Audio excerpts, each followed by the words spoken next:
If you suffer from depression and use cannabis, you should listen to this. I was diagnosed with depression at the age of 16 and was put on antidepressants and would be on them for the next 25 years. In my early 20s, I started using cannabis as a coping tool because the antidepressants, while they did help, I still struggled a lot. And using cannabis would help calm me down when I was having crying jags, or would just help my depression. Although it wasn't really helping it, I was just numbing myself, which at the time I just didn't realize. I started realizing that in my early 30s, but I was still struggling so much, I didn't think I could stop using the cannabis because I just didn't think I could cope without it.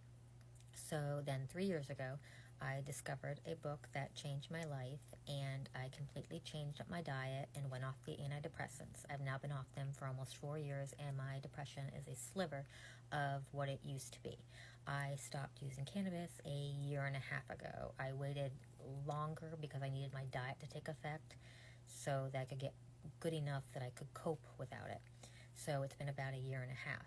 And then, I don't know, maybe 9 or 10 months ago, I tried some of those THC gummies, and it'd been, 7, 8 months, since I'd used anything, and had been doing great. And I took these THC gummies on a Saturday night, and the next day woke up and was just a mess. Like, I had ordered a new hose for our yard, and I know I ordered the right length, and I unraveled it, and it was the wrong length, and you would have thought someone I loved died, because I just was a mess, and I was a mess all day. And then Monday was a little better, Tuesday better, and then by Wednesday I was fine again.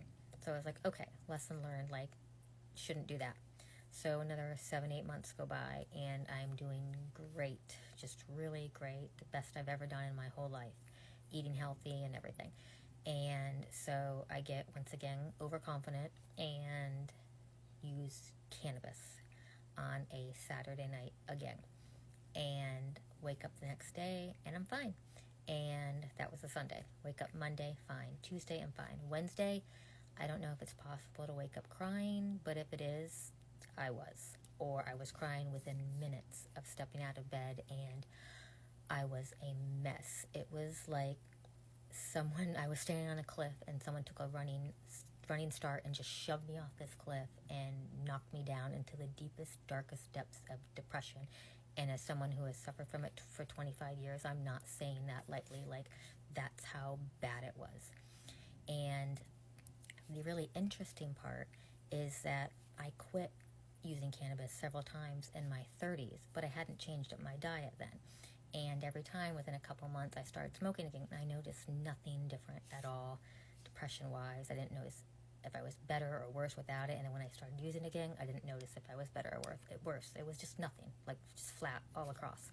And then when I did it this time, when I was eating healthy, when I've been eating really healthy, it's like my brain was like, what are you doing? Like, don't do this. You were doing so well. It's like before, when I was eating bad, it's like my brain didn't care. It's like, oh, well, look what she's feeding us, the poison she's putting in her body. What does it matter if she uses cannabis? And you know how long it took me to recover from using cannabis one night? It took 3 to 4 months to get back to where I was before I used it that night. And I learned my lesson. I will never touch it again, and I am not opposed to cannabis at all. Like, if you can use it, great for you. I'm jealous. But not for me, and just something to consider if you struggle with depression.